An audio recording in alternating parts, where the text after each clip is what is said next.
তুই তো আমার বুকে ভালো করে চাপিস নাই, আমি তো তোর পেশাব পায়খানা বেশি ধুই নাই। যাদেরকে সারা জীবন বুকে করে মানুষ করেছি তারা বৃদ্ধ বয়সে আমাদেরকে মা বলে ডাকে নাই। আজ আফসোস হচ্ছে, তুই যেদিন মরেছিলি সেদিন কেঁদেছিলাম, আজ আফসোস হচ্ছে যে তোর মতো যদি আর আমার আরেকটা বাচ্চা থাকতো। মেরে মোহতম দোস্তর বুজুর্গ কখনো ঈদের দিনে কবরস্থানে গিয়ে বসে বলেছেন যে আব্বা সারা জীবন তো তুই হাত ধরে ঈদগাহে গিয়েছিলিস, আজ একা এসেছি, কেউ নেই। মনে পড়েছে? মেরে মোহতম দোস্তর বুজুর্গ, আল্লাহ ওয়ালা ভাইরা, জ্ঞানী জনদের সুধী মানুষেরা, কোনদিন কোন ঈদের সময়, কোনদিন কোন ওকেশনে, কোনদিন কোন আনন্দের দিনে আপনার মনে হয়েছে ছুটে গিয়ে কবরস্থানের কাছে দাঁড়িয়ে এটা বলতে যে মা সারা জীবন তো তুই সাজিয়ে দিয়েছিলিস, আজ আমাকে একা সাজতে হচ্ছে। সারা জীবন তুই আমাকে মাথায় হাত দিয়ে থাপকে দিয়ে ঘুম পড়িয়েছিলিস, আজ একা ধুলোর উপরে শুয়ে থাকি, মা কেউ খবর নেয় না। আমি রাতে ঘুমিয়েছি না, ঘুমাই নাই, আমার চোখে ঘুম এলো কি এলো না, আমি কোথায় শুয়ে আছি কেউ খবর নেয় না রে মা। আজ সবাই আমার দুশ্মনী করে, বন্ধুত্ব কেউ নেই, তুই শুধু আঁচলের হাওয়াতে আমাকে ঘুম পড়াতিস, আজ আমি একা শুয়ে আছি। এখন দুঃখই আমার সব থেকে বড় বন্ধু, আর বন্ধু আমার কেউ নেই। মেরে মোহতম দোস্তর বুজুর্গ, আল্লাহ ওয়ালা ভাইরা, এই জন্য শুনিয়ে দেখতে, শুনে রেখে দেন, ভুল করে কোনোদিন উঠে চলে আসবেন না। আব্বার দাফনের পরে সবাই যখন আপনাকে আদর করবে বলবেন চলে যান, দাঁড়াবেন না। সবাই মাটি দিয়ে চলে গেলে বাপের কবরের কাছে একা বসে থাকবেন, কেউ নেই। এরপরে কবরে হাতটা রেখে বলবেন রাব্বির হামহুমা কামা রাব্বায়ানি সাগীরা, একা বলবেন, কাউকে ডাকবেন না। নমুনা শোনেন, বিশ্বনবী জনাবে মুহাম্মদ রাসূলুল্লাহ সাল্লাল্লাহু তাআলা আলাইহি ওয়াসাল্লামের বেটি ফাতেমাতুজ জোহরা মাকে গোসল দিয়ে এসে বলছে আব্বা আমার আম্মার কাফনটা দেন, আমার আম্মার কাফনটা দেন, কাফনের কাপড়টা দেন। আল্লাহ নবী ওই জামাটা এনে হাতে দিয়েছে।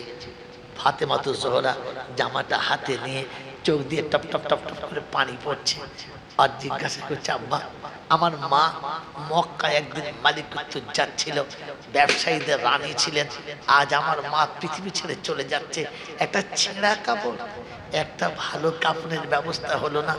বিশ্বনবী জনাবে মুহাম্মদ রাসূলুল্লাহ সাল্লাল্লাহু আলাইহি ওয়াসাল্লাম শোনাচ্ছেন মা এটা তোমার মায়ের পছন্দ, আমার না, তোমার মা এটা পছন্দ করেছে। হয়তো ফাতেমা কোনো কথা বললেন না, কাপড়টা নিয়ে চললেন, মনটা বড় মলিন, চোখ ভরা পানি, বুক ভরা ব্যথা, টুকটুক করে ভিতরে গেলেন। আল্লাহ নবী দরজার পাশে দাঁড়িয়ে, ফাতেমাতুজ জোহরা ভিতরে চলে গেলেন। কিছুক্ষণ পরে কাফনের কাপড় পরিয়ে বাইরে আসছে, ফাতেমার চেহারাটা আনন্দে গোলাপ ফোটা, চেহারাটা হাসি এবং খুশির খুব ফোয়ারা তুলেছে। আল্লাহ রাসূল জিজ্ঞাসা করছেন ফাতেমা যাবার সময় অশ্রু সিক্ত নয়নে গেলে, আর আসার সময় এমন হাসি আর আনন্দের জোয়ার, বুঝতে পারলাম না ব্যাপারটা কি। বললেন আব্বা কাপড়টা নিয়ে বড় কষ্ট হচ্ছিল, ভিতরে যাবার পরে গায়ের চাদরটা যেমনি সরিয়েছি দেখি কে যেন আমার মাকে জান্নাতের পোশাক পরিয়ে দিয়ে চলে গেছে, জান্নাতি পোশাক পরে নিয়েছে। আমি আমি এই জামাটা শুধু তার উপরে পরিয়ে দিয়ে চলে এলাম। আল্লাহ নবী সাল্লাল্লাহু আলাইহি ওয়াসাল্লাম বললেন ফাতেমা এই জামার মর্যাদা তোমার মা বুঝেছিল, এটা সে জামা যে জামা পরে আমি উম্মতের দুয়ারে দুয়ারে গেছি, এটা সে জামা যে জামা পরে আমি গানে হেরাতে বসে থেকেছি, এইটা সেই জামা যে জামার উপরে জিবরাইল এসে আমাকে বুকে জড়িয়ে নিয়েছে, এইটা সেই জামা যে জামায় পরার পরে কোরআন নাযিল হয়েছে। অতএব এই জামার মর্যাদা তোমার মা বুঝেছিল, আর কেউ না। মেরে মোহতরম দোস্তর বুজুর্গ, বিশ্বনবী জনাবে মুহাম্মদ রাসূলুল্লাহ সাল্লাল্লাহু আলাইহি ওয়াসাল্লাম কবর খননের পরে নিজে কবরের ভিতরে নামলেন, গায়ের মোবারক কাপড়টাকে সরিয়ে দিয়ে কবরের মাটিতে একবার আস্তে করে বুলিয়ে দিলেন, আর কবরের কাছে হাত থেকে বললেন কবরে আমার খাদিজা আসছে, খুব ভয় করে, আমার খাদিজাকে যেন ভয় দেখাস না, আমার খাদিজা আসছে, দেখিস আমার খাদিজার সঙ্গে যেন কোনো দুর্ব্যবহার করিস না। আমার আল্লাহ ভাইরা, জ্ঞানীজনরা সুধী মানুষরা, বিশ্বনবী জানাবে মুহাম্মদ রাসূলুল্লাহ সাল্লাল্লাহু আলাইহি ওয়াসাল্লাম কবরের কাছ থেকে উঠলেন। আম্মা জান খাদিজাতুল কুবরা জানাজার পরে দাফন হলো। সবাই দাফনের পরে মাটি দিয়ে টুকটুক টুকটুক করে চলে গেছে। আল্লাহ রাসূল তখনও দাঁড়িয়ে আছেন, আল্লাহর হাবিব তখনও দাঁড়িয়ে আছেন। গোটা জান্নাতুল মালা খালি হয়ে গেছে। যারা উমরাতে গেছেন, হজে গেছেন, তারা কি দেখে এসেছেন জানি না, কবে গেছেন জানি না। আগামীতে যদি যান তো বলে রাখছি, মনে রেখে দেবেন। আমার আল্লাহওয়ালা ভাইরা, জ্ঞানীজনরা সুধী মানুষরা, আমার সোনামণি মায়েরা বোনেরা, আল্লাহ নবী দাঁড়িয়ে আছেন। সিদ্দিক আকবর আল্লাহ নবী, আর কেউ নেই। আল্লাহ রাসূলের চোখ দিয়ে চরচর করে পানি আসছে, আল্লাহ রাসূলের চোখ দিয়ে দরদর করে পানি আসছে। সিদ্দিক আকবর কাছে গিয়ে বললেন, ইয়া রাসূলুল্লাহ, ইয়া হাবিবাল্লাহ, আপনি যদি এতটা ভেঙে পড়েন, আপনি যদি এতটা ভেঙে পড়েন, উম্মতকে বোঝানোর কোনো জায়গা থাকবে না।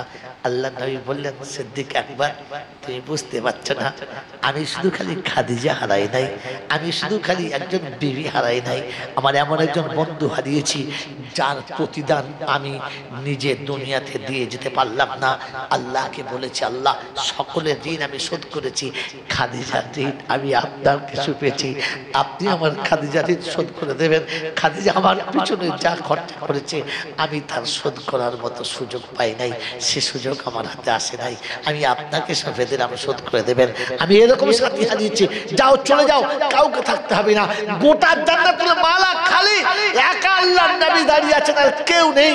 আল্লাহ পাক শোনাচ্ছেন জিবরাইলকে দিয়ে, জিবরাইল যাও আমার হাবিবকে জিজ্ঞাসা করো কেন দাঁড়িয়ে আছেন।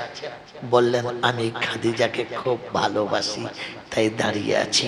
খাদিজার কবরে ফেরেশতা এসে সওয়াল ও জবাব দেবে, খাদিজার কবরে ফেরেশতা সওয়াল জবাব করবে, তাই আমি দাঁড়িয়ে আছি, সওয়ালের জবাবটা আমি দিয়ে দেব। আমার খাদিজা বড় ভয় করে কবরে, তাই কবরের ফেরেশতাকে আমি জবাব দেব বলে দাঁড়িয়ে আছি। আল্লাহ পাক শোনাচ্ছে, হাবিব খাদিজাকে তুমি একা ভালোবাসো, শুধু একাই ভালোবাসো, আমি ভালোবাসি না, আমি ভালোবাসি না। যেদিন খাদিজা গাড়ি হেরাতে তোমার খাবার নিয়ে যেতে গিয়ে স্লিপ করে পায়ের তলাটা ফেটে গেছে, রক্তে গাড়ি হেরার ওই পাহাড়, হেরা গুহার ওই পাহাড় লাল ছাপ পড়ে গেছে, টুকটুক টুকটুক করে হেঁটে তোমার কাছে চলে গেছে। আমি তোমাকে শুনিয়েছিলাম, ইন কুনতুম তুহিব্বুনাল্লাহ ফাত্তাবিউনি ইউহিব্বুকুমুল্লাহ। আমি আল্লাহ পাক শুনিয়েছিলাম, আমি আল্লাহ পাক তোমার কাছে কোরআন নাজিল করেছি আর শুনিয়ে দিয়েছি যে যে আমার হাবিবের সঙ্গে ভালোবাসা রাখবে আমি তার মাহবুব হব, আমার মাহবুব বানাবো। হাবিব, আমি সেদিন খাদিজাকে এতটাই ভালোবেসে ফেলেছি যে সালাম দিয়েছি। তাই শুনিয়ে দিচ্ছি, শুনে গো, তুমি খাদিজাকে ভালোবাসো বলে কবরস্থান থেকে উঠে চলে যেতে পারছো না, তুমি খাদিজাকে ভালোবাসো বলে খাদিজার কবর ছেড়ে বাড়ি ফিরছো না, তুমি খাদিজাকে ভালোবাসো বলে জান্নাতুল মালা ত্যাগ করতে পারছো না। আর আমি আল্লাহ খাদিজাকে ভালোবাসি বলে আসমানের ফেরেশতা আসমানে দাঁড় করে দিয়ে বলেছি, ওই ফেরেশতা আদম থেকে কিয়ামত পর্যন্ত সকলের কবরে গিয়ে তার সওয়াল ও জবাব দিবি। খাদিজার জবাবটা আমি দিয়ে দিচ্ছি, আমার খাদিজার কবরে যাবি না, আমি জবাব দিয়ে দিচ্ছি। ইয়া রাসূলুল্লাহ, ইয়া হাবিবাল্লাহ, আমার হাবিব আপনি শুনে রেখে দেন, আমার হাবিব আপনি শুনে রেখে দেন, খাদিজার কবরে কিয়ামত পর্যন্ত ফেরেশতা যায় না, আর কোনোদিন যাবেও না। খাদিজার কবরের ফেরেশতাকে আমি এখানে আটকে দিয়েছি, আমি খাদিজার সওয়ালের জবাব দিয়ে দিয়েছি। আল্লাহর নবী সাল্লাল্লাহু আলাইহি ওয়াসাল্লাম টুকরে কেঁদে গেলেন, টুকরে কেঁদে গেলেন, আর সিজদায় পড়ে বললেন, আল্লাহ, বললেন হাবিব, আমি খাদিজার কবরের সওয়াল জবাবের ফেরেশতা আটকে দিয়েছি, তুমি এতে খুশি না, তুমি এতে রাজি না, তোমার ভালো লাগে নাই? বললে, ইয়া রাব্বাল আলামিন আল্লাহ, ইয়া রাব্বাল আলামিন আল্লাহ, আবার খাদিজার কবরের ফেরেশতা তো আটকে গেছে, এতে আমি খুশি, কিন্তু আমি খুশি না, কষ্ট এই জন্যে যে আমার উম্মতের কবরের সওয়ালের জবাবটা কে দেবে, সেদিন আমিও থাকবো না। আজ আমি দাঁড়িয়েছিলাম, সেদিন আমার উম্মতের কবরের কাছে কেউ থাকবে না, আমার উম্মতের কবরের জবাবটা কে দেবে? আল্লাহ পাক সেদিন শুনিয়েছে। হাবিব, এখনো সেই উম্মতের কথা এখনো সেই উম্মতের ব্যথা, এখনো সেই উম্মতের জন্য এতটা। ও মুসলমানের ছেলে, আপনাকে শুনিয়ে রাখছি, রাসূল বিবিকে দাফন করে আল্লাহর ফেরেশতা আটকে গেছে শুনে খুশি হয় নাই, খুশি হবে উম্মতকে যেদিন তিনি তরিয়ে নেবেন। তাই উম্মতের ব্যথা বুকে নিয়ে সারা জীবন কেঁদেছেন। আজও মদিনার মাটিতে শুয়ে যিনি উম্মতের ব্যথা নিয়ে কাঁদছেন, কাল কিয়ামতের ময়দানে যিনি উম্মতের ব্যথা নিয়ে কাঁদতে কাঁদতে আসবেন, এমন নবীর উম্মত। এত বড় সৌভাগ্যবান আমরা, আমাদের নবী আমাদেরকে না নিয়ে জান্নাতে যাবেন না, আমাদেরকে জান্নাতে না পৌঁছে দিয়ে নবী শান্তি পাবেন না। আল্লাহর নবী সাল্লাল্লাহু আলাইহি ওয়াসাল্লামকে সেদিন আল্লাহ পাক শুধু হাবিব তোর উম্মতকে খালি আমার বারান্দায় চলে আসতে বলবি, আমার দরবারে এসে দাঁড়াতে বলবি, বাকিটা আমি আল্লাহ ব্যবস্থা করে দেবো। কারণ আমি আল্লাহ পাক আমার হাবিব কষ্ট পাক, এটা আমি চাই না। আমার আল্লাহওয়ালা ভাইরা, আমার জ্ঞানীজন্য সুদীমশা সারাটা জীবন রাসূল উম্মতের জন্য দিয়ে গেলেন, সারা জীবন যিনি উম্মতের জন্য দিয়ে গেলেন সেই হাবিব আপনার আমার জন্য নাজাতের রাস্তা করে দিয়ে গেলেন। কারণ এই কিয়ামতের ময়দান এমন একটা দিন যেদিন পৃথিবীর কোনো আপন আপনার আপন থাকবে না। কোরআন যেদিন মা ছেলের জন্য কাঁদবে না, যেদিন বাপ বেটার জন্য কাঁদবে না, আমি আমি আমি আমার বিবিকে বলবো আমি তোকে চিনি না। যে বিবির একটু কষ্ট হলে সহ্য করতে পারি না, আমি আমার কলিজার টুকরা বেটিকে বলবো না না না না আমি তোকে চিনি না, তুই আমি তোর বাপ না, আমি তোকে চিনি না, যা যা। সেদিন মনে হবে বাপ বেটিকে দেখে চিনতে পারবে না, সেদিন বেটা বাচ্চা থেকে চিনতে পারবে না, সেদিন মা সন্তান চিনতে পারবে না। ওরকম কিয়ামতের ময়দান এমন একটা ভয়াবহ সময় হবে। আল্লাহ পাক রব্বুল আলামিন শোনাচ্ছে, ওদিন নূহ আল্লাহর কাছে বলবে, আল্লাহ আমি কিচ্ছু চাই না, তুই আমাকে বাঁচা। মুসা কাঁদবে আর বলবে, আল্লাহ আমাকে বাঁচা। হযরত ইসলাম বলবেন যে আল্লাহ আমি মা মরিয়মের কথা বলবো না, আমি মার কথা বলতে চাচ্ছি না, আল্লাহ তুই আমাকে বাঁচা। রব্বি সাল্লিম রব্বি সাল্লিম, আল্লাহ আমাকে বাঁচা আমাকে বাঁচা। আদম থেকে শুরু করে প্রত্যেকটি নবী যেদিন একটাই কথা বলবে, আল্লাহ আমাকে বাঁচা আল্লাহ আমাকে বাঁচা। ওদিন এক কোণে থেকে একটা আওয়াজ আসবে, রব্বি হাবলি উম্মতি রব্বি হাবলি উম্মতি। চারিদিকে সবার কণ্ঠস্বর ভাসবে আর মনে মনে হবে তাই তো সবাই যখন নাফসি নাফসি শোনাচ্ছে, ওদিন একটা আওয়াজ আসছে উম্মতি কে। চারিদিকে সবাই তাকাবে, তো সবাই সেদিন দেখতে পাবে একমাত্র নবী মুহাম্মদ রাসূলুল্লাহ সাল্লাল্লাহু আলাইহি ওয়াসাল্লাম। সেদিন উম্মতের কথা, আপনার আমার নবী উম্মতের ব্যথা নিয়ে কাঁদবেন, আর কেউ কাঁদবেন না। আমার আল্লাহওয়ালা ভাইরা, সেদিন বিশ্ববাসী অবাক হবে, আল্লাহ আজ যদি এই নবীর উম্মত হতাম, আজ নবী সুপারিশের জন্য এসেছে। আমার আল্লাহওয়ালা ভাইরা, জ্ঞানীজন্য সুদীমশা নবী কাল কিয়ামতের ময়দানে উম্মতকে নাজাত না করিয়ে নিজে শান্তি পাবেন না। আল্লাহ পাক সেদিন হাসরের ময়দানে হাবিবকে ডাকবেন, কাছে বসাবেন, চেয়ার দেবেন, বসুন হাবিব বসুন, আজ কিয়ামতের মালিক আমি, কিন্তু তোমার হাতে কিয়ামতের বাদশাহী দিচ্ছি, বসেন আজকে। সেদিন হাবিব চেয়ারের হ্যান্ডেলটা ধরে দাঁড়াবে আর বসতে চাইবে না। আল্লাহ পাক যখন হাবিব বসেন, তো সেদিন বলবে আমি বসবো। তো উম্মতের জন্য আজকের কাঁদবে কে, উম্মতের জন্য ছুটে যাবে কে? আমার আল্লাহওয়ালা ভাইরা, জ্ঞানের জন্য সুদীমশা আল্লাহ পাকের হাবিব বলেন, এখান থেকে সোজা আরশের তলাতে, আর এখান থেকে একবার গিয়ে ফুলসিরাতে, একবার মিজানের ধারে, একবার মিজানের কাছে গিয়ে দাঁড়াবে, দেখবে উম্মতের নেকি কতদূর গেছে। উম্মত ওখান থেকে সোজা ফুলসিরাতের কাছে পার হচ্ছে কিনা, আর একবার হাওজে কাউসারের কাছে। তাই কবি লিখেছে, ইহানা মিলা তো মিজা পে মিলুঙ্গা, वहाँ ना मिला तो कौसर पे मिलूंगा। সারা পৃথিবীর মানুষ সেদিন নাফসি নাফসি করবে। আল্লাহর হাবিব সেদিন আরশের উপর থেকে লাফ দিয়ে ছুটে যাবে আর বলবে, রব্বি হাবলি উম্মতি উম্মাতুন মুজনিবাতুন ওয়া রব্বুন গফুর। পরওয়ারদিগার আলম, আমার উম্মতেরা সব থেকে বড় গুনাহগার, আর তুমি তো সব থেকে বড় দয়ালু, আমার উম্মতকে তুমি বাঁচিয়ে নাও। আমার আল্লাহওয়ালা ভাইরা, জ্ঞানীজনরা সুদীমশা, আমার সোনামণি মায়েরা বোনেরা, বিশ্ব নবী দিবসের উদ্দেশ্য করে যারা সারা জীবন নবী দিবস দিয়েছেন, মনে রাখেন আল্লাহর নবী সাল্লাল্লাহু সাল্লাল্লাহু আলাইহি ওয়াসাল্লাম উম্মতের জন্য কাঁদতে কাঁদতে চলে গেছেন, আখিরাতে কাঁদতে কাঁদতে সেদিন আসবেন। আপনার আমার কর্তব্য ওই নবীর সুন্নতকে জীবনে নিয়ে যাওয়া, ওই নবীর সুন্নতকে সাথে করে নিয়ে যাওয়া।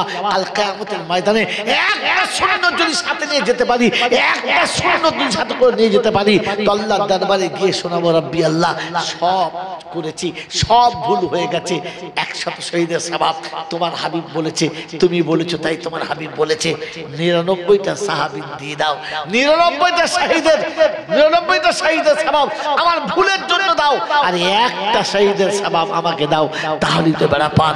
আমার আল্লাহওয়ালা ভাইরা, জ্ঞানের জন্য সুদিনসা এই নবী দিবস সারা জীবন শুনবো, শুনেছি, শুনছি এবং শুনবো। তবে একটা কথা মনে রেখে দেবো আমার আল্লাহওয়ালা ভাইরা, যে মরার আগে কমপক্ষে নবীর সুন্নত নিয়ে মরবো। আমি মরলে যেন বিশ্ব বলে মুসলমান মরেছে, আমার দাফন দিয়ে আসার সময় যেন বলে যে মুসলমান চলে গেছে।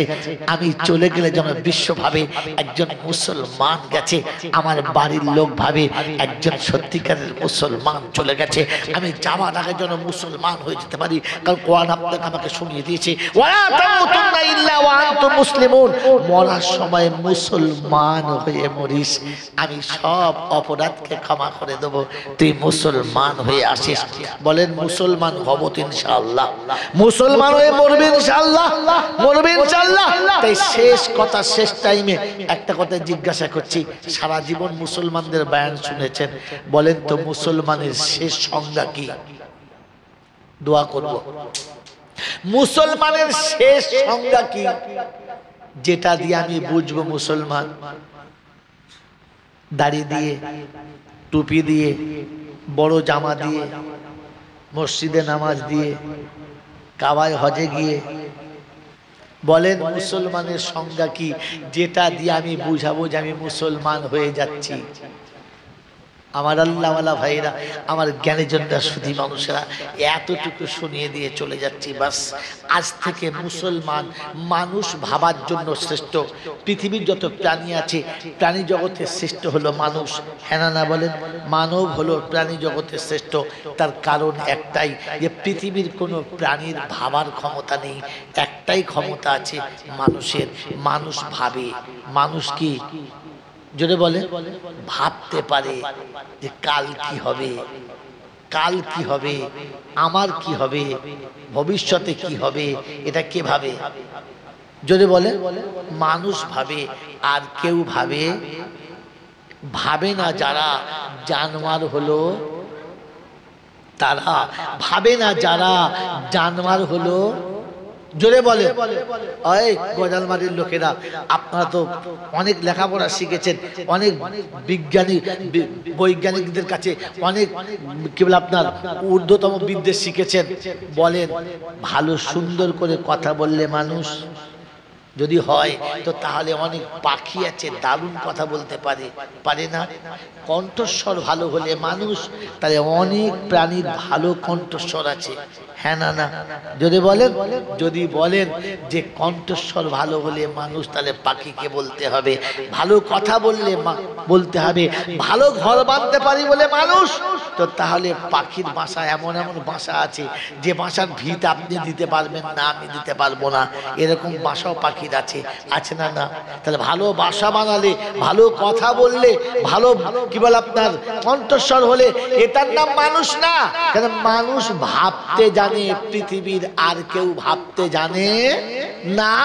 এটা আমি বলি নাই, খোদা বলেছেন, যিনি বানিয়েছেন তিনি বলেছেন যে এরা হলো চতুষ্পদ জানোয়ারের সমান, বালহুম আদাল, বরং তার থেকেও খারাপ।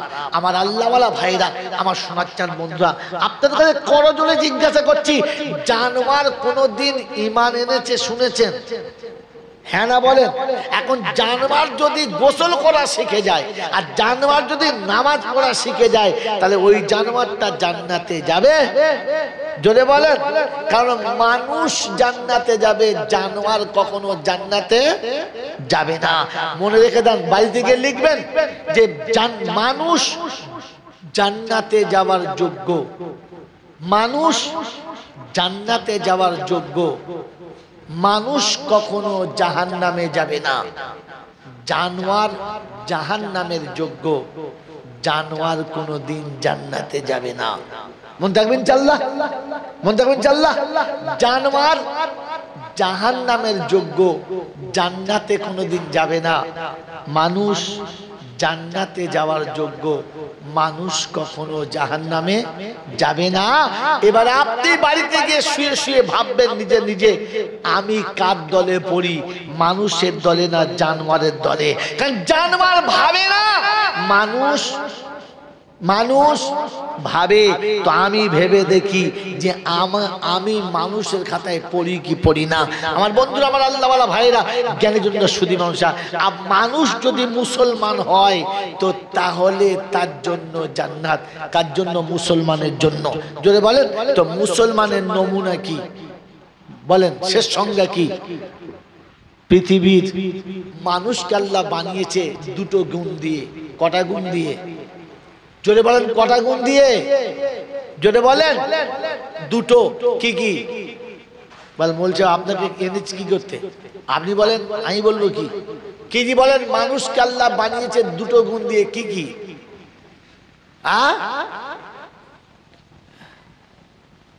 বুঝতে পারি না। আরে আপনাকে কি বলবো, আপনি আপনার লাইফ টাইম শোনেন নাই তো বলবেন কোত্থেকে? আপনার লাইফ টাইম শোনেন নাই, 65 বছর বয়সে আপনি শোনেন নাই। হালাক আল্লাহ পাক শুনিয়ে দিয়েছিল, ইন্নাল ইনসানা খুলিকা হালুয়া। আপনারা বলে না, ইন্নাল ইনসানা খুলিকা হালুয়া ওয়া ইযা মাসসাহু শাররু কানা জাজুয়া ওয়া ইযা মাসসাহুল খায়রু কানা মানুয়া ইল্লাল মুসাল্লিন। আমি হাফেজ সাহেব নয়, ভুল হলে বলবেন, দুঃখ নেই।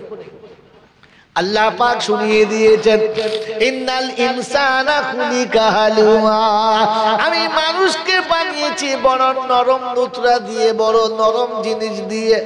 ওয়াইদা মাসসাহু শাররু কানা জাজুয়া, একটু কষ্ট পেলে হাউতাস করতে ছাড়ে না। হায় মরে গেলাম, কিচ্ছু নাই, সর্বনাশ হয়ে গেল, আমার আর কিছু নাই। হ্যাঁ না বলে, এমন জুড়ে দেবে আপনি দাঁড়াতে পারবেন না।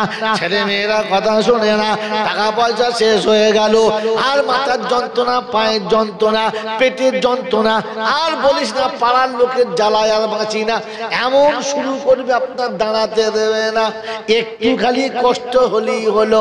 হ্যাঁ না বলেন, ওয়াইদা কানা ওয়াইদা মাসসাহুল খায়রু কানা মানুয়া, আর একটু অর্থের গরম যদি এসে যায়, গাড়ি আমি বানিয়েছি, বাড়ি আমি বানিয়েছি, রাস্তা আমি বানিয়েছি, আমি ছাড়া মসজিদ দেখে কে, আমি ছাড়া গ্রামটা চলে কি করে, আমি খালি আমি। হ্যাঁ না বলে, একটু একটু রহস্য পেলে এমন উঠলে ওঠে, এমন ইতরে যায়, আর আল্লাহ মনে পড়ে না, নবী মনে পড়ে না, আখিরাত মনে পড়ে না। এটা মুসলমানের নাম না, এটা হলো শুধু মানুষের সুন্নাত। একটু পেলেই বেশি হলে আনন্দের সাগরে সাঁতার দেবে, একটু কষ্ট হলে দুঃখের সাগরে ভেসে যাবে। ইদা মাসসাহু শাররু কানা জাজুয়া ওয়া ইদা মাসসাহুল খায়রু কানা মানুয়া, একটু পেলেই দেখবেন একেবারে তার গোলাম, আর একটু না পেলেই তখন তার সঙ্গে দুশ্মনী। হ্যাঁ না বলেন, এটা মানুষের সেবাত। বলেন মুসলমানের গুণ কি? বল হুজুর, জলসা অনেক শুনেছি, গল্প অনেক শুনেছি, মুসলমানের গল্প শুনি নাই। হ্যাঁ না বলেন, জানতেন, শুনেছেন? হ্যাঁ না বলেন তো, মুসলমানের গুণ হলো দুটো, মুসলমানের মৌলিক সংজ্ঞা দুটো। কটা বলো? জোরে বলো।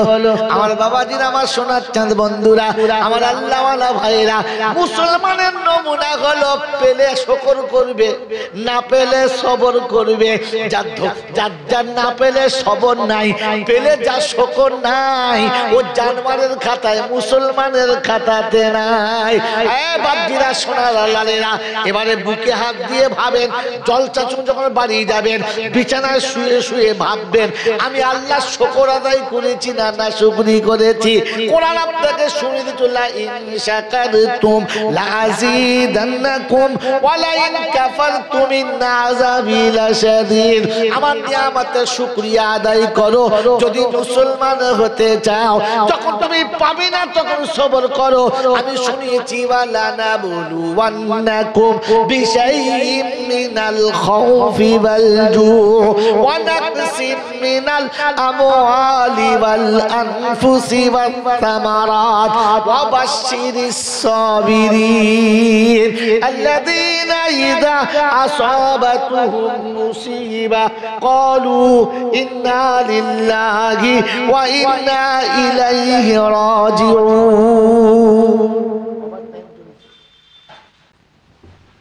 একবার ভেবে দেখেন খাওয়াবার মালিককে, জোরে বলেন আল্লাহ। এটা শুধু মুখে বলি কাজে বলি।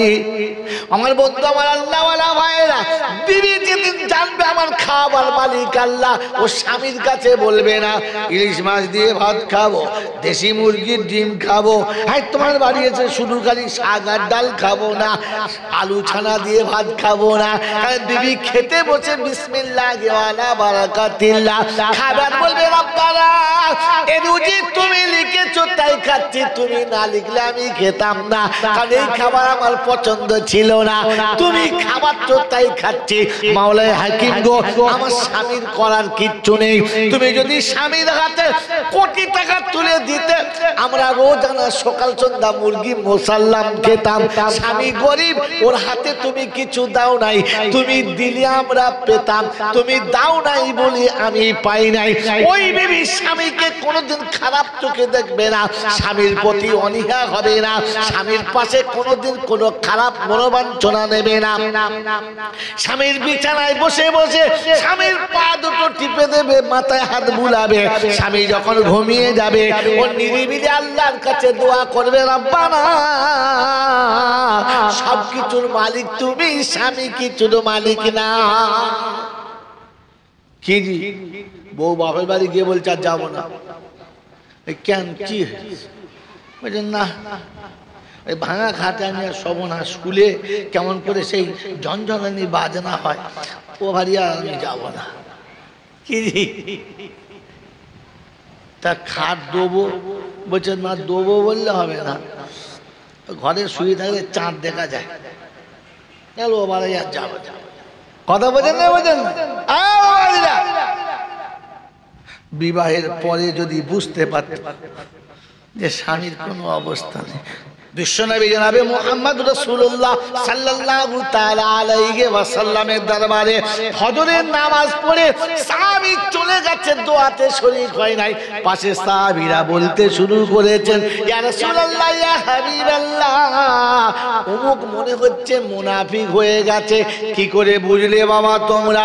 বলি ইয়া রাসূলুল্লাহ ইয়া হাবিবাল্লাহ, ফজরের নামাজ পড়ে আপনার পিছনে দেখেছি, কিন্তু প্রায় দেখি চলে যায় দোয়াতে শরীক হয় না।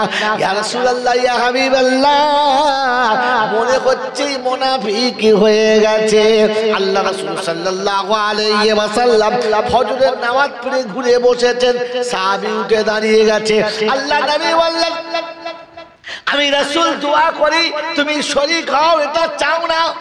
সাহাবী করুণ স্বরে বললেন ইয়া রাসূলুল্লাহ ইয়া হাবিবাল্লাহ, আমার আব্বা মা আপনার পায়ে কুরবান যাক, আমার ইচ্ছা তো যায় দোয়া করে তবে যাব, কিন্তু একটা অসুবিধা আছে। আমরা বলে কি বলতাম, তুমি জানো আমাদের বাড়ির কি অবস্থা? কথা বলছেন না? আপনি তো মসজিদে বসে ইমামতি করছেন, ডিম সেদ্ধ খাচ্ছেন আর চিৎপাত হয়ে ঘুমোচ্ছেন, বাস। সাহাবী ওরকম বেয়াদব ছিলেন না, বললেন ইয়া রাসূলুল্লাহ ইয়া হাবিবাল্লাহ, একটু অসুবিধা আছে। আল্লাহর পাক নবী সাল্লাল্লাহু আলাইহি ওয়াসাল্লাম বললেন বাবা আমার সামনে বলা যায় না? বললি ইয়া রাসূলুল্লাহ বলা যায়, কিন্তু কথাটা খুব গোপনীয় কথা, একটু ইতস্তত করছিলাম সবার সামনে। আল্লাহ রাসূল বললেন আমার কাছে বললেন ইয়া রাসূলুল্লাহ ইয়া হাবিবাল্লাহ, ফজরের নামাজ পড়ে চলে এজন্যই যাই। আমি যখন আসি নামাজ পড়তে, স্বামী স্ত্রী সংসার আমাদের মেম্বার দুটো, কিন্তু পরনের কাপড় একটা। ওই কাপড়টা পরে আমি নামাজ পড়তে আসি, আর মনে মনে করি ওয়াক্ত চলে যাওয়ার আগে যদি না পৌঁছাই তাহলে বিভিন্ন নামাজটা কাজা হয়ে যাবে, তাই ছুটে গিয়ে কাপড়টা দিয়ে দিই। আমি আড়ালে বসে, বিবি নামাজ পড়ে নেয়। আল্লাহ রাসূল বললেন, যাও, আল্লাহ তোমাদের বরকত দেবে, যাও। চলে গেলেন, বিবিকে কাপড়টা দিলেন, নামাজ পড়লেন। নামাজ পড়ে বিবি গেলেন, সালাম দিলেন, কিন্তু মুখে হাসি নেই। ভাইরা বোনেরা যারা শুনছেন, ঘটনা শোনাবো আসলে টার্গেট নেই, আপনাদের নোকতাটা শোনাচ্ছি। বিবি এসে সালাম দিয়ে পাশে বসেছেন, তো সালামের জবাব দিয়েছে, মুখে সেই স্বাদ নেই। তো বলছে, আমার অপরাধ আপনি মার্জনা করে দেবেন, আমার ভুল হলে ক্ষমা করবেন, বলুন আপনি আমার উপর নারাজ কেন? বললেন, নারাজ কোথায়? বলে, প্রতিদিন ফজরের নামাজ পড়ে পাশে আসলে তুমি যে আবেগ ভরে হাত বাড়িয়ে আমাকে বাহুতে নাও, আজকে নিলে না। আমাকে যে হাসি মুখে সালাম দাও, আজকে দিলে না, আজকে দিলে না। বললে, আমি তোমার কে হই? আজিব সিন। বিবি জিজ্ঞাসা করছে, আজিব সিন, আপনি আমার কে হন এটা জিজ্ঞাসা করার কি আছে? বলছে, না বলো না। বলছে, কেন, আমি তোমার স্বামী। বলে, আমি স্বামী? আমি তোমার স্বামী? বললে, হ্যাঁ। আপনি আমার স্বামী? বলছে, যে পরনের কাপড় একটা কিনে দিতে পারি নাই আমি, এরপরও আমি স্বামী? এ হলো বিবি। তো স্বামীর পিঠে থাপকে দিয়ে সাব্বাস দিতে বলছে, শোনো, এই জন্য আপনার মনটা খারাপ? বললে, হ্যাঁ। বললে, স্বামী, কাপড়টা তোমার কাছ থেকে পাওয়ার জন্য আমি তোমাকে ভালোবাসি না। তোমার সংসারে গোটা জীবন কাটিয়েছি, তোমাকে সেবা করেছি, যতদিন বাঁচবো ততদিন সেবা করব। দুটো শাড়ি পাবো, চারটে গহনা পাবো, অনেক কিছু অলংকার পাবো, এটা না। স্বামী তোমার সঙ্গে থাকবো, তোমাকে রাজি করব, তুমি খুশি হবে। পৃথিবীর জমিন ছেড়ে চলে যাব, এ কাপড় দেখতে থাকবে না। জান্নাতি পোশাক পরার জন্য অপেক্ষা করে আছি। স্বামীর নাফরমান হয়ে যেন কবরে যাই না, স্বামীর সঙ্গে যেন বেয়াদবি করি না, স্বামীর সঙ্গে যেন কোনোভাবে অন্যায় ব্যবহার করি না। তোমাকে ভালোবেসেছি, তোমার সঙ্গে সংসার করেছি, শুধু আল্লাহকে পাবো বলে, আল্লাহকে রাজি করব বলে, তা না হলে তোমার সঙ্গে সংসারই করতাম না। স্বামী, তুমি এটার জন্য মনক্ষুণ্ণ হবে না। কাপড় পেলাম আর নাই বা পেলাম, সংসারে কিছু থাক বা নাই থাক, আপনার সঙ্গে সম্পর্ক আল্লাহ জুড়ে দিয়েছে। সম্পর্ক যেন বরকরার থাকে, কোন সম্পদে যেন সম্পর্ক কাটে না। আমাদের বউরা হলে কি বলতো, মরণ নয়, বিপদ থেকে এলে বিষ খেতে পারো না, এমন এমন ফতোয়া দেবে যে বিছানায় মরে গেলেও বুঝতে পারবে। মেরে মোহতম দোস্তর বুজুর্গ আল্লাহওয়ালা ভাইরা, জ্ঞানীজনরা, সুধী মানুষ, কারণ বিবি জানে সবকিছু দেওয়ার মালিককে। জোরে বলে, ওই জন্য স্বামীর কাছে অভিযোগ নাই যে আমাকে ভালো শাড়ি দাও, ভালো চুড়ি দাও, ভালো কিছু দাও।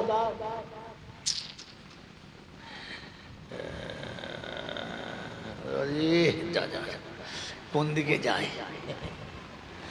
বাবাজিরা, সোনারা, লালীরা, জ্ঞানীজনরা, সুধী মানুষেরা।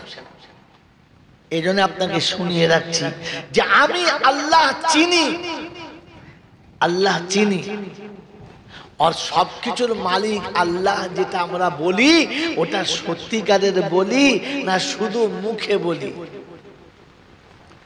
মেরে মোহতরম দোস্তর বুজুর্গ আল্লাহওয়ালা ভাইরা, এই জন্য আল্লাহ পাক রব্বুল আলামিন, আল্লাহ পাক রব্বুল আলামিন আপনাকে আমাকে পরিচয় করানোর জন্য যাকে হেডলাইন করে পাঠিয়েছেন তিনি মুহাম্মাদুর রাসূলুল্লাহ। জোরে বলুন সাল্লাল্লাহু আলাইহি ওয়াসাল্লাম।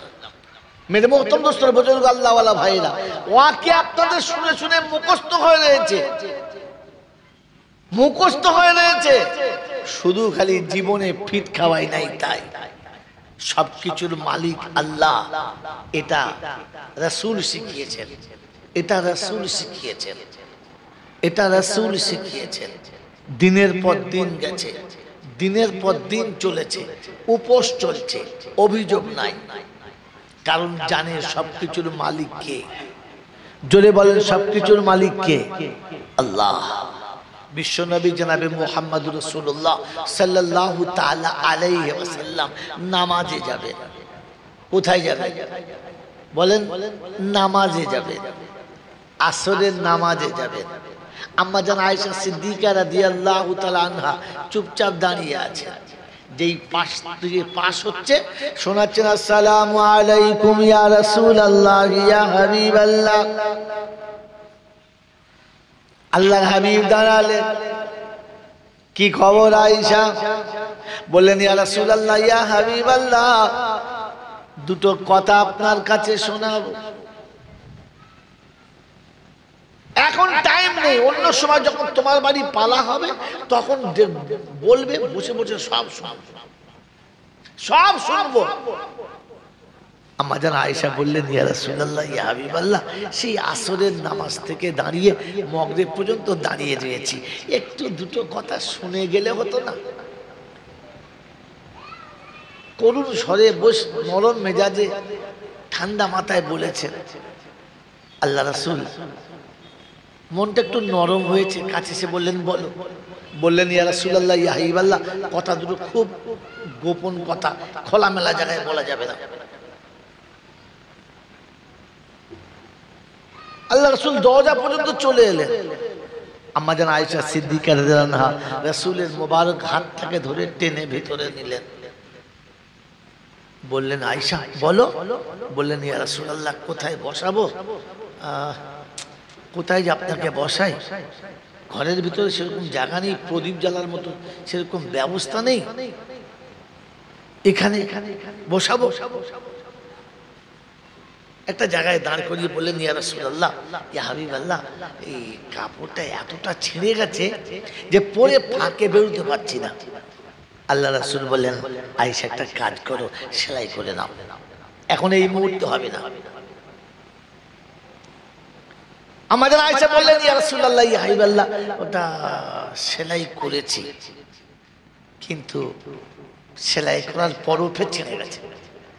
বললেন, আরেকবার সেলাই করো। বললেন, ইয়া রাসূলুল্লাহ ইয়া হাবিবাল্লাহ, সেলাই করতে করতে এমন একটা জায়গায় এসে দাঁড়িয়েছে যে সেলাইয়ের উপরে সেলাই পড়ে গেছে, আর সেলাই করার কোনো জায়গা নেই। আপনারা ব্যবস্থা করলে ভালো হতো, পরনের কাপড়ে একটা তাও ছিঁড়ে গেছে। তো বললেন, আর একটা বার চেষ্টা করো, আমি দেখছি। আম্মা জান আয়েশা শোনাচ্ছেন, আমি শুরু করে বলে অনেক টাইম খেয়ে নেবে, তাই শর্টে শুনে দিচ্ছি। আম্মা জান বললেন, ইয়া রাসূলুল্লাহ ইয়া হাবিবাল্লাহ, পরনের কাপড় একটা, এটাকে যদি ফের সেলাই করতে হয় তাহলে একটু গোপন জায়গায়, আড়াল জায়গাতে গিয়ে দেহ থেকে কাপড়টা নামিয়ে সেলাই করতে হবে। বললে, হ্যাঁ। বলে, ইয়া রাসূলুল্লাহ, তাহলে ওই গোপন জায়গাতে যদি কাপড়টা সেলাই করে একটু প্রদীপ জ্বালতে হবে, কিন্তু প্রদীপটা জ্বালার মতো কোনো তেল আমার কাছে নাই। আল্লাহ রাসূল একটু চমকে গেলেন, বললেন, আয়েশা, রাতে বাতি জ্বালো না? বললেন, ইয়া রাসূলুল্লাহ ইয়া হাবিবাল্লাহ, বাতি জ্বালার মতো তেমন কোনো তেল নাই, তাই আসরের ওযু করে নেই, আসরের শেষে ওযু করে নেই, ওটাতেই মাগরিব পড়ি, ওটাতে এশা পড়ে বিছানায় শুয়ে যাই, আর ফজরের সময় উঠে আবার ওযু করে নামাজ পড়ে নেই, প্রদীপ জ্বালার প্রয়োজন হয় না। আল্লাহর পাক নবী সাল্লাল্লাহু তাআলা আলাইহি ওয়াসাল্লাম বললেন, আয়েশা, এতটা কষ্টে কোনোদিন অভিযোগ করলে না? বললেন, না। একটা পাত্র দাও, কি হবে দেখি, যদি কারো কাছে একটু তেল পাই। আল্লাহ রাসূল পাত্র নিয়ে তেলের জন্য মদিনার গলিতে নামবেন। আম্মা জান আয়েশা হাতটা ধরে বললেন, ইয়া রাসূলুল্লাহ ইয়া হাবিবাল্লাহ, আমি একজন নারী, আর আমার জন্য আপনি তেল চাইতে যাবেন, কে দেবে আর কে দেবে না, হয়তো কেউ দুটো কথা বলে ফেলবে, আপনি আমার জন্য কারো কাছে লাঞ্ছিত হন, এটা আমি আয়েশা পছন্দ করি না। একটুখানি আমার কাছে বসে যান, আপনার চাঁদ মুখের আলোতে আমি কাপড়টা সেলাই করে নেব, অসুবিধা হবে না। মেরে মোহতরম দোস্ত বুজুর্গ, হালাত এমন এসেছে যে কোন রকমের ব্যবস্থা নেই, তবু স্বামী কারোর কাছে ছোট হোক এটাতে বিবি রাজি না। এইটাতে বিবি জোরে বলে রাজি না, কারণ তিনি জানতেন এই সব কিছুর মালিক কে? আল্লাহ। এই সব কিছুর মালিক আল্লাহ, তাই স্বামীর উপরে অভিযোগ না। মেরে মোহতরম দোস্ত বুজুর্গ, আল্লাহওয়ালা ভাইরা, আজকে সেই নবী দিবসের মাস, আর আমি আপনি সারা জীবন শুধু খালি নবী দিবসই করে গেলাম, কিন্তু আমার জীবনে নবী দিবস এলো কিনা এইটা একবারও দেখলাম না। 64 বছরের জীবনে শোনাতে বলছিলেন, 64 বছরের জীবনে শুনতে গেলে আপনারা তো কমপক্ষে 64 দিন লাগাতে হবে।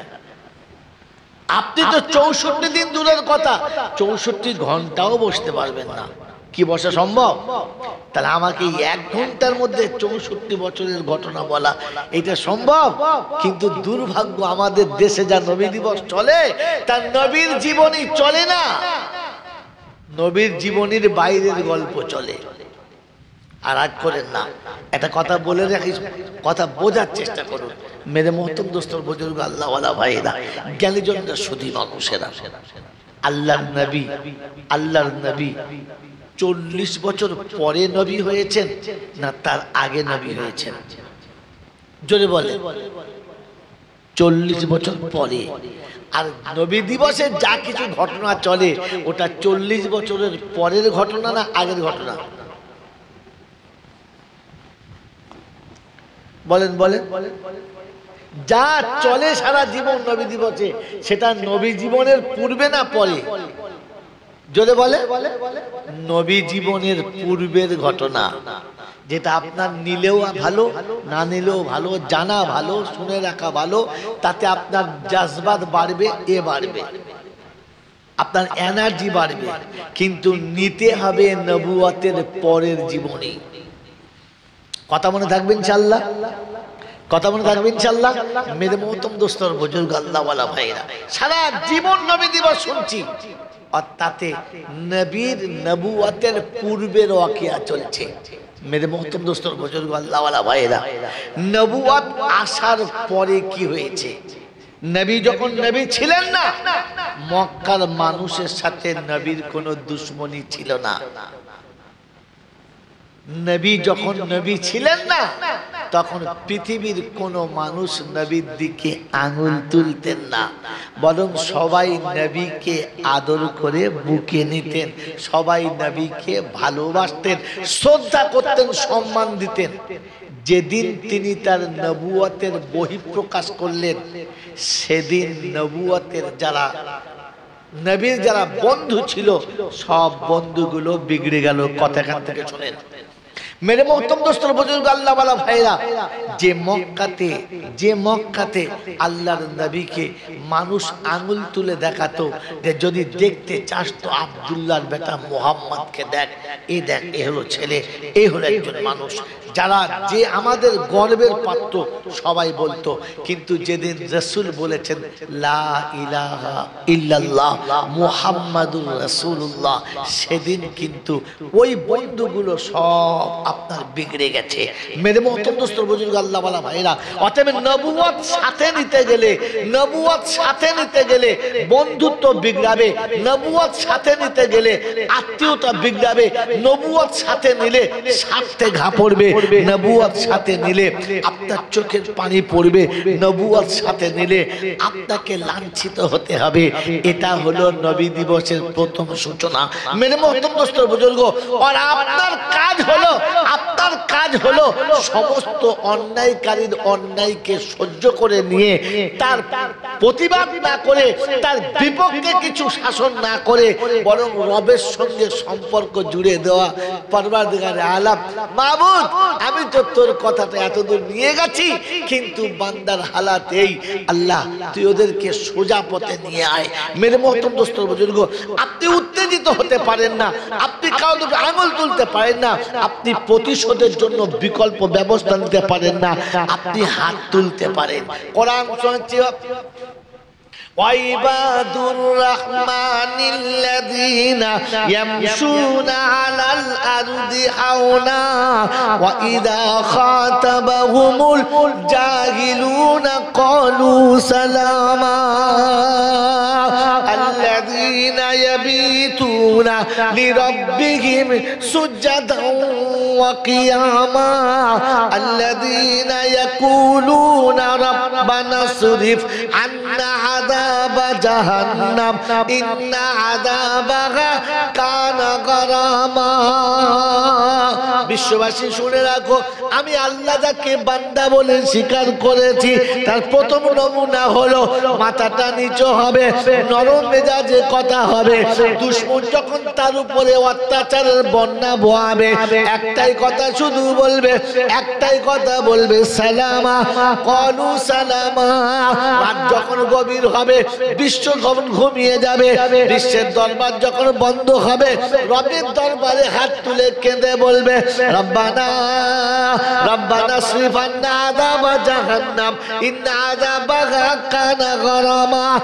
পরওয়ারদিগার আলম মাওলাই হাকিম গো, হাত তোমার দরবারে তুলেছি, ভাইকে মুসিবতে ফেলবেন না, দেশের মানুষকে বিপদে ফেলবেন না, বিশ্ববাসীকে কোনো কষ্ট দেবেন না। আমি আপনার দরবারে দুটো হাত তুলেছি, আয় আল্লাহ ওদের ভুলগুলোকে আপনি মাফ করে দিন। ওরা সব কথা জানে না, ওদেরকে আমি বুঝাতে পারলাম না, কমি আমার কাছে, খামি আমার কাছে, অপরাধ আমি করেছি, ওই অপরাধের জন্য ওদেরকে আপনি দোষী বানাবেন না। কি গো বাবাজি, আপনি নবী দিবসে সারা জীবন আসছেন, এখনো কাউকে ক্ষমা করতে শিখলেন না, কাউকে ক্ষমা করতে শিখলেন না। বিশ্বনবী জনাবি মুহাম্মদুর রাসূলুল্লাহ সাল্লাল্লাহু তাআলা আলাইহি ওয়াসাল্লাম উহুদের প্রান্তরে রক্তাক্ত হয়ে গেলেন, রক্তাক্ত হয়ে গেলেন, দাঁত ভেঙে গেছে, কপাল ফেটে গেছে। এরকম রক্তাক্ত অবস্থায় আল্লাহর নবী সাল্লাল্লাহু আলাইহি ওয়াসাল্লাম উম্মতের জন্য দোয়া করছেন, আল্লাহ তুমি ওদেরকে ক্ষমা করে দাও, ওরা আমাকে চিনতে পারে নাই, ওরা আমাকে বুঝতে পারে নাই। আল্লাহর নবী সাল্লাল্লাহু আলাইহি ওয়াসাল্লাম দরবারে ফিরেছেন, বেটি জিজ্ঞাসা করছে, আব্বা আব্বা ওরা আপনাকে এরকম মেরেছে, আপনি কিছু বললেন না? আল্লাহর নবী বললেন, ছেড়ে দাও মা। আর একটা বেটি এলো, কি করে মারলো আপনাকে এরকম করে?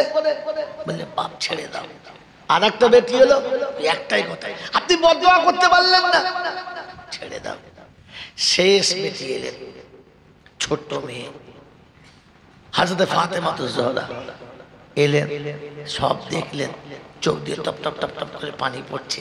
আল্লাহ রাসূল বসে আছে, গায়ে হাতটা বুলাচ্ছে আর বলছে, আব্বা আমি কি করে সহ্য করব বলো তো? সবাই বলেছে, আপনি কি করে সহ্য করলেন? কেন আপনাকে মারলো? কেন বদদোয়া করলেন না? হযরত ফাতেমা জোহরা এসে বললেন, আব্বা আমি কি করে সহ্য করব বলেন তো? আপনার উপরে যে অত্যাচার চলে গেছে, আমি কি করে সহ্য করব? এই শব্দটা কে বলে? এই শব্দ কে বলে? মা। কে বলে? সবাই সহ্য করে নিয়েছে, মা এসে বলে, আমার বাচ্চার উপরে অত্যাচার, আমি মা কি করে সহ্য করব? আল্লাহর পাক নবী সাল্লাল্লাহু তাআলা আলাইহি ওয়াসাল্লাম হযরত ফাতেমা জোহরাকে কোলের কাছে টেনে দিলেন আর বললেন, মা চুপ করো। আল্লাহর নবীকে ঘরের ভিতরে নিয়ে গেলেন, ঘরের ভিতরে নিয়ে গেলেন, পানি গরম করলেন আর বললেন, দরজা বন্ধ করে দাও, দরজা বন্ধ করে দাও। আল্লাহ রাসূল বলছেন, কেন বাইরে বসে আছি, আমার শরীরটা পরিষ্কার করে দেওয়া হবে না? আমাদের ফাতেমা তো জোহরা শোনাচ্ছে, আব্বা বাচ্চা ছোট থাকলে বাইরে গোসল দিতে হয়, বড় হয়ে গেলে ভিতরে আনতে হয়, বাইরে নয়। আমাদের দেশের নিয়ম কি? ছোটবেলায় ছেলেরা ঘরের ভেতরে গোসল করে, আর বুড়ো কটা বলেন না ইটেন্ডার ঘাটে করে, যেন ওপার থেকে বুঝতে পারে হ্যাঁ লাইট জেলে পুকুরে নামছে। ছি ছি ছি, লজ্জা নাই। মরার পরে ঘরের ভেতরে নিয়ে যায়। মেরে মোহতরম দোস্তর বুজুর্গ আল্লাহওয়ালা ভাইরা, বিশ্বনবী জনাবে মুহাম্মদ রাসূলুল্লাহ সাল্লাল্লাহু তাআলা আলাইহি ওয়াসাল্লামকে ঘরের ভিতরে নিয়ে গরম পানি দিয়ে কাপড়টাকে ভিজিয়ে দেহে রক্তগুলো মুছে শুইয়ে দিয়েছেন, পরিষ্কার করে শুইয়ে দিয়ে হাতে জৈতুনের তেল নিয়ে ভালো করে ঘষে ওই ফেটে যাওয়া জায়গাগুলোকে আম্মা জান ফাতেমাতু জোহরা তেলটা লাগাচ্ছেন, আর গরম তেলের সেঁক রেখে আল্লাহ রাসূলের চোখটা লেগে গেছে। আল্লাহ রাসূল আম্মাজান ফাতেমাতু জোহরার কোলে মাথা রেখে ঘুমাচ্ছেন, তন্দ্রাচ্ছন্ন হয়েছেন। হঠাৎ ঘুমিয়ে স্বপ্ন দেখছে মা এসেছে, আর মা এসে মাথার কাছে বসেছে, কপালে হাতটা রেখে আর বোঝাচ্ছে খুব লেগেছে বেটা, খুব কষ্ট হয়েছে, খুব কষ্ট হচ্ছে না। এই বলে আম্মাজান আমিনা আল্লাহর নবীর কপালে হাতটা বুলাচ্ছেন। আল্লাহর নবী ঘুমের ঘোরে মা বলেই হাতটা ধরেছে, তো কপালে দেখে হয়তো ফাতেমার হাত, হাতটা ধরে চোখ খুলে দেখে বেটির হাত, চুপ করে তাকিয়ে রয়েছে। হয়তো ফাতেমা তো জোহরা জিজ্ঞাসা করছে তোমার মা কই? তোমার মা তো কবে চলে গেছে, তুমি কাকে মা মা করে চিল্লাচ্ছ, কাকে মা বলে ডাকলে? বিশ্বনবীর চোখ দিয়ে তত করে পানি আসছে। আম্মাজান ফাতেমার হাতটা ধরে শোনাচ্ছেন, আমি ফাতেমার হাতটা ধরে আছি, স্বপ্নে আমি আমার মায়ের হাতটা ধরেছি, আমার মা এসে হাতটা বলিয়ে দিচ্ছিল।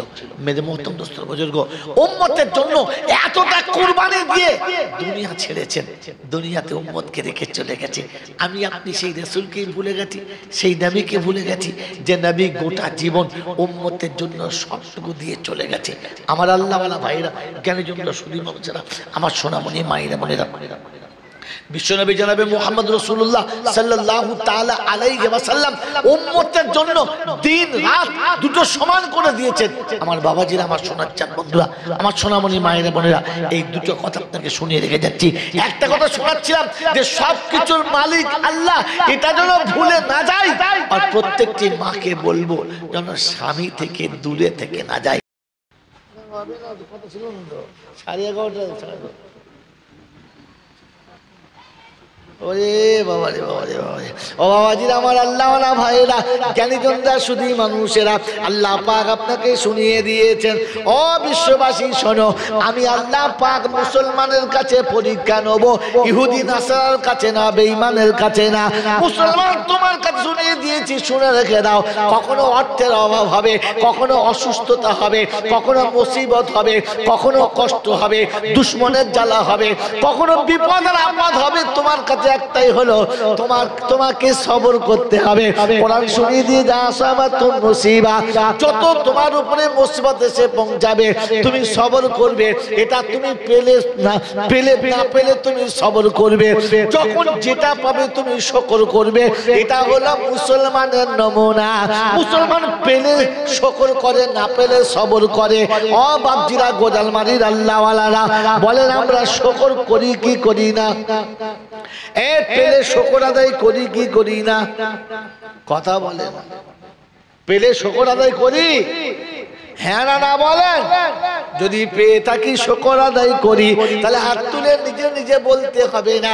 বিবেকের কাছে জিজ্ঞাসা করেন, বিবির কোলে বাচ্চা এলে বাচ্চার মুখ দেখে কে কজন 2 রাকাত করে নামাজ পড়েছি? বল হুজুর, ছেলে হলে নামাজ পড়তে হবে, তো আগে জানতাম না। ছেলে অসুখ হলে নামাজ পড়তে হবে এটা জানি, কিন্তু ছেলে হলে নামাজ পড়তে হবে জানি? বিয়ের পরে বিবির মুখ দেখার আগে 2 রাকাত নামাজ পড়েছো, কে কে হাত তোলো? বল হুজুর 3 দিন গোসল করি নাই, খালি লাপাচ্ছিলাম বে করবো। ও আবার গোসল করে নামাজ পড়া হয়? এত বড় নিয়ামত পেয়েছো, যে নিয়ামতের বদৌলতে তোমার বাপ দাদার নাম ছুটবে, এটা অমুকের ছেলে, অমুকের ছেলে, অমুকের ছেলে, যে তোমার বংশ বিস্তার করেছে, যাকে কোলে পেয়ে তোমার চোখের গুনাহ মাফ হয়েছে, যাকে কোলে পেয়ে মনের গুনাহ মাফ হয়েছে, যাকে পেয়ে তুমি রাতের অন্ধকারে আরামে ঘুমাতে পেরেছো, যার সেবা পেয়ে তোমার শরীর স্বাস্থ্য ভালো হয়েছে, যে তোমার গায়ে হাত বুলিয়ে দিলে শরীরটা ঠান্ডা হয়ে গেছে, যে তোমার পাশে থাকলে মনের আগুন পর্যন্ত নিভে গেছে, এত বড় নিয়ামত পেয়ে যে দুরাকার শুকর আদায় করে না, ওই বইয়ের সঙ্গে ঝগড়া হবে ফাইনাল, ভালোবাসা থাকবে না। কি গো বাবাজিরা, কথা বলে পেয়ে শুকর আদায় করেছি, পেয়ে যারা শুকর আদায় করে না আর না পেয়ে যারা সবর করে না, ওটা মুসলমানের খাতাতে না। এবার আপনার নাম আর আমার নাম কোন খাতায় পড়ে একবার ভেবে দেখি, মন থাকবে ইনশাআল্লাহ। বল হুজুর ওই জন্য তো আমরা নামাজ পড়তে যাই না। কি নামাজ পড়বেন ইনশাআল্লাহ? কে কে নামাজ পড়বো না হাত তোলেন। পড়বে না, দেখেছো মাল 70টা বার হয়ে গেছে। আমি বলছি কে কে নামাজ পড়বে না হাত তোলে, তোরা হাত তুলেছে। বোঝেন ওই এখানে আছে মনে হচ্ছে, জলছে আছে মনে হচ্ছে, জল চায় নাই খালি তালে চলে গেছে মা। আমার আল্লাহওয়ালা ভাইরা জ্ঞানীজনরা শুধু মানুষেরা চলে এসে যাও, কে কি বললাম না আমাদের হুজুর চলে এসে, পিসার চলে এসে, আর কিছু হবে না। তবে যাবার সময় একটা কথা বলে দিয়ে যাচ্ছি, শেষ কথা, আপনাদের রাগ হলে হলো আর কষ্ট হলে হলো, সত্য কথা বলেন, এই পৃথিবীতে আল্লাহ যত প্রাণী বানিয়েছে, কোন প্রাণীর নাম নিলে মানুষের ঘৃণা লাগে? বলেন না, কোন প্রাণীর নাম নিলে মানুষের ঘৃণা লাগে? ওই প্রাণীর নাম কি? শুয়োর। কি নাম বললে? শুয়োর। আচ্ছা কাউকে যদি বলে শুয়োরের বাচ্চা, ছেলেটা খুশি হবে তো? কথা বলে খুশি হবে? হবে না। কিন্তু যদি বলে বাঘের বাচ্চা, তাহলে খুশি হবে। কিন্তু দুটোই জানোয়ার, ওর খবর নাই। বাঘটাও জানোয়ার আর শুয়োরটাও। তা আপনি বাঘের বাচ্চা বলে খুশি দিয়েছে, কতটা অবুজের খাতায় এটা গেল। আচ্ছা চুলো যাক, ও দিকটা ছেড়ে দেন।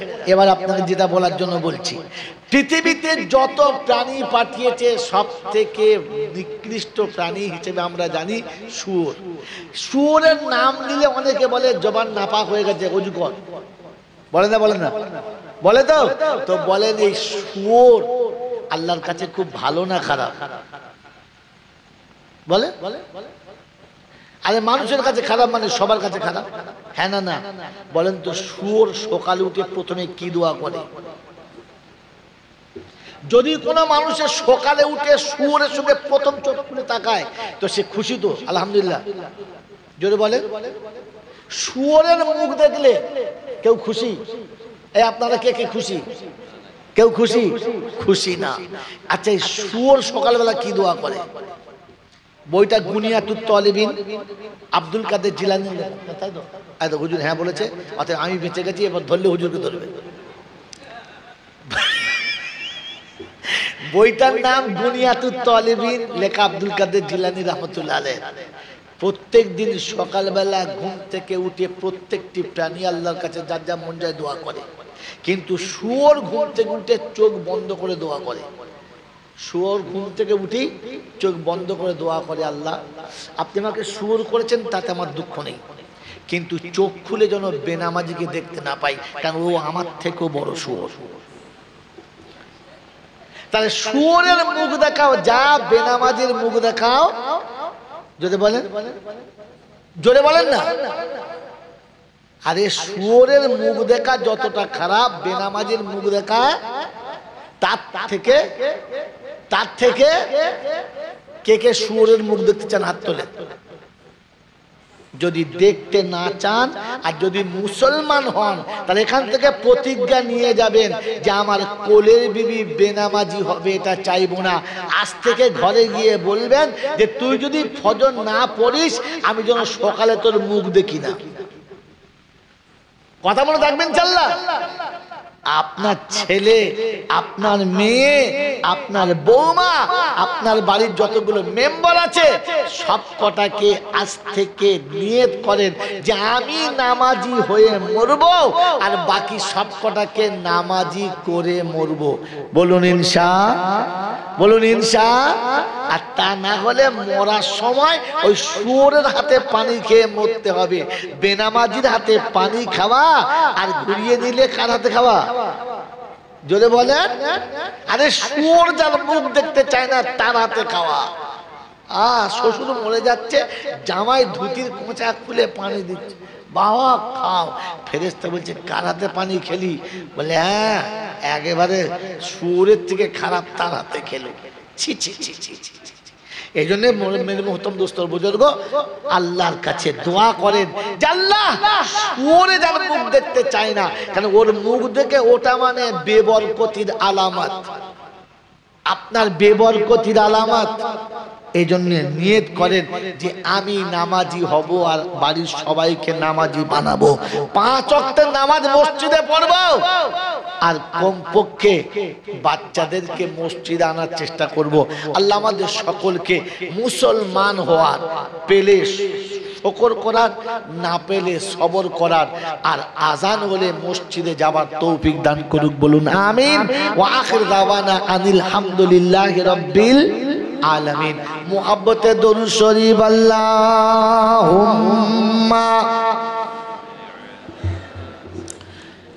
মাওলানা মুহাম্মদ ওয়া আলা আলি সাইয়্যিদিনা মাওলানা মুহাম্মদ। ভাই ঈশার নামাজের পর থেকে এতক্ষণ পর্যন্ত আমি গুনহেগার, অসুস্থ শরীর, ক্লান্ত শরীরে যতটুকু বলেছি দোয়া করবেন আল্লাহ যেন আমাকেও আমল করার তৌফিক দেয়। আরেকটা কথা শুনিয়ে যাচ্ছি, দোয়া করবেন। অসুস্থ রয়েছি, এই অবস্থাতেই আগামী সোমবার ইনশাআল্লাহ একটু রাসূলের দরবার পর্যন্ত যাওয়ার ইচ্ছা আছে। সোমবার ইনশাআল্লাহ ফ্লাইট, আল্লাহ যেন সহি সালামতে পৌঁছানোর আর সেখানে গিয়ে জান ভরে সালাম দেওয়ার তৌফিক দান করে। বলে না আমিন। আপনারা আল্লাহর ওলিদের এলাকার লোক, কার দোয়া কখন লেগে যায় বলা যায় না, কার দোয়া কখন লাগে বলা যায় না। এই জন্য সকলের কাছে বললাম, আর এই শেষ সময়ে কখন চলে যাব কেউ জানে না, তবে দোয়া করেন যেন যাওয়ার সময়তে আল্লাহর রাস্তায় চলতে চলতে যেতে পারি, যেন কবরে গিয়ে শুলে যেন মানরব্বুকা বলে দুর্বুকা, ঘর থেকে বাইরে চলেছে মানরব্বুকা কি বলবো, এই রাস্তায় ছিল ধরলে এলি আমাকে, কথা বোঝেন নাই?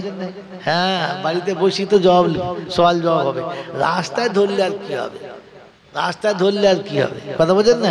হ্যাঁ, এই জন্য আল্লাহর কাছে দোয়া করি আল্লাহ যেন সফরের হালাতে, হ্যাঁ, মরণের সময় শাহাদাত নসিব করে। সকলে বলি আমিন।